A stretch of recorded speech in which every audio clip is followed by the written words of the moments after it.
آج ہمارے سامنے ہے چشمائے نور کی تلاش، ایک جادوئی سفر۔ یہ کہانی ہے خوش آباد گاؤں کی، جہاں زندگی کا انحصار ایک خاص چشمے پر تھا، چشمائے حیات۔ لیکن پھر وہ سوکھنے لگتا ہے اور ایک 10 سالہ لڑکا احمد نکل پڑتا ہے ایک افسانوی چشمے کی کھوج میں، چشمائے نور۔ جی، اور یہ صرف کوئی عام سی مہم جوئی نہیں ہے۔ اس کہانی میں آپ دیکھیں گے ہمت ہے، ہمدردی ہے، اور فطرت کے ساتھ جو ہمارا ایک رشتہ ہوتا ہے نا، اس کی بات ہے۔ ہم دیکھیں گے کیسے یہ چھوٹا سا لڑکا اتنے بڑے سفر پر نکلا اور کیا کیا سیکھا اس نے راستے میں۔ تو آئیے ذرا گہرائی میں اترتے ہیں اس کہانی کے، دیکھتے ہیں کہ خوش آباد، اس کا وہ چشمہ اور احمد کی یہ ہمت، یہ سب ہمیں کیا بتاتا ہے۔ تو کہانی شروع ہوتی ہے ایک آپ کہہ لیں بحران سے۔ چشمہ حیات سوکھ رہا ہے، یہ گاؤں کی زندگی کی لائن تھی، سمجھیں۔ بالکل، اور یہیں پر وہ گاؤں کے ایک بزرگ ہیں، دادا جان، وہ ایک پرانی روایت سناتے ہیں چشمائے نور کی۔ کہتے ہیں کہ وہ جنگل حیرت میں کہیں چھپا ہے اور اسے صرف کوئی پاک دل ہی ڈھونڈ سکتا ہے۔ اور یہ ذمہ داری کون اٹھاتا ہے؟ 10 سالہ احمد۔ جی، اس کا سفر شروع ہوتا ہے جنگل حیرت سے، اور وہاں اس کی ملاقات ہوتی ہے ایک عقل مند الو سے۔ استاد حکیم نام ہے اس کا، وہ اس کا پہلا مددگار بنتا ہے۔ سفر شروع ہوتے ہی ایک آزمائش آ جاتی ہے، نہر آزمائش۔ اس کا پانی گدلا ہے، اور دلچسپ بات یہ ہے کہ اسے صاف کرنے کے لیے کوئی جادو نہیں کرنا پڑتا۔ احمد بس ایک سوکھے پودے کو پانی پلاتا ہے اور نہر صاف ہو جاتی ہے۔ یہ کیا تھا؟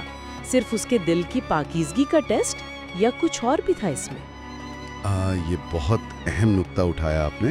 یہ صرف پاک دلی نہیں تھی، یہ شاید یہ دکھاتا ہے کہ فطرت کا جو توازن ہے نا، وہ چھوٹی چھوٹی نیکیوں سے، بے لوث کاموں سے جڑا ہے۔ پھر آگے چل کر ان کا سامنا ہوتا ہے ایک شرارتی جن سے، طوفان نامی۔ وہ پہلے تو بڑا تنگ کرتا ہے، راستہ روکتا ہے، مگر احمد وہ اس سے لڑنے کے بجائے دوستی کا ہاتھ بڑھاتا ہے، اور اسی بات سے طوفان کا دل پگھل جاتا ہے، وہ بھی ساتھی بن جاتا ہے۔ یہ کتنا دلچسپ ہے کہ کیسے ایک رکاوٹ، ایک خطرہ، ہمدردی سے ایک دوست میں بدل گیا، اور پھر طوفان ہی انہیں آگے لے جاتا ہے، وادی خاموشی سے ہوتے ہوئے غار روشن تک۔ وہاں ان کی ملاقات ہوتی ہے پریوں کی ملکہ روشن آرا سے، اور یہاں کہانی ایک نیا موڑ لیتی ہے، اصل بات سامنے آتی ہے۔ جی ہاں، روشن آرا اصل راز بتاتی ہیں کہ چشمہ نور کا سوکھنا وہ اصل مسئلہ نہیں ہے، وہ تو بس ایک علامت ہے۔ اصل مسئلہ ہے دل زمین کی کمزوری، اور اسے کمزور کر رہا ہے ایک کالا جادوگر، ظلمت۔ وہ قلعہ اندھیرا میں بیٹھ کر یہ سب کر رہا ہے اپنی طاقت بڑھانے کے لیے۔ تو مطلب احمد کا مشن صرف پانی لانا نہیں رہا، اب تو اسے اس برائی کی جڑ تک پہنچنا ہے، ظلمت کو روکنا ہے، اور زمین کے دل کو بچانا ہے۔ یہ تو بہت بڑا کام ہو گیا اچانک۔ بہت بڑا اور خطرناک بھی۔ روشن آرا اس کی مدد کرتی ہیں، اسے کرسٹلیں امید دیتی ہیں۔ جب وہ قلعہ اندھیرا پہنچتے ہیں تو وہ کرسٹل اور احمد کا اپنا جو پکا ارادہ تھا نا، وہی اس جادوئی دروازے کو کھولتا ہے۔ یعنی طاقت کا مقابلہ طاقت سے نہیں ہو رہا، نیت سے ہو رہا ہے۔ بالکل، اندر سامنا ہوتا ہے ظلمت سے۔ وہ اپنے کالے جادو کا استعمال کرتا ہے، لیکن احمد کا ہتھیار وہ کرسٹل ہے، اور اس سے بھی بڑھ کر اس کے الفاظ۔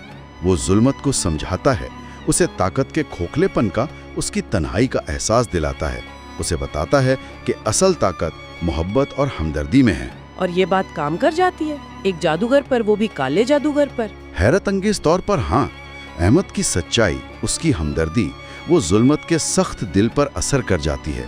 وہ اپنی غلطی تسلیم کرتا ہے، اور پھر اپنی طاقت کو وہ تباہی کے بجائے تعمیر میں لگاتا ہے، دل زمین کو ٹھیک کرنے میں۔ اور جیسے ہی دل زمین ٹھیک ہوتا ہے، چشمہ نور دوبارہ بہنے لگتا ہے۔ واہ، یہ تو کمال کی تبدیلی ہے۔ جی، یہ اس بات کو بھی ظاہر کرتا ہے کہ شاید کوئی بھی مکمل طور پر برا نہیں ہوتا، تبدیلی کا امکان وہ ہمیشہ رہتا ہے۔ پھر احمد واپس گاؤں آتا ہے، وہاں جشن کا سما ہوتا ہے۔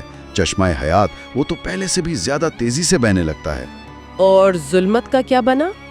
ظلمت بھی بدل جاتا ہے، ایک اچھا جادوگر بن کر جنگل کی حفاظت کرنے لگتا ہے۔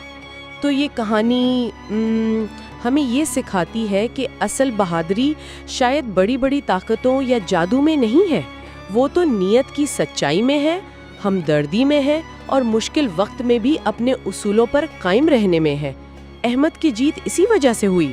بالکل، اور یہ ہمیں ایک سوال کے پاس چھوڑ جاتی ہے، کیا دنیا میں کوئی اچھی بڑی تبدیلی لانے کے لیے ہمیشہ کوئی غیر معمولی طاقت، کوئی بڑا عہدہ یا وسائل چاہیے، یا پھر ایک عام انسان کا خلوص، اس کی ہمدردی کا ایک چھوٹا سا عمل اور سچائی پر قائم رہنا، کیا یہ بھی اتنی ہی طاقت رکھتا ہے؟ شاید اس سے بھی زیادہ۔ شاید۔ سوچنے کی بات ہے کہ حقیقی طاقت کا سرچشمہ آخر ہے کیا؟ باہر کی صلاحیتیں یا انسان کے اندر کی پاکیزگی؟ یہ سوال اہم ہے۔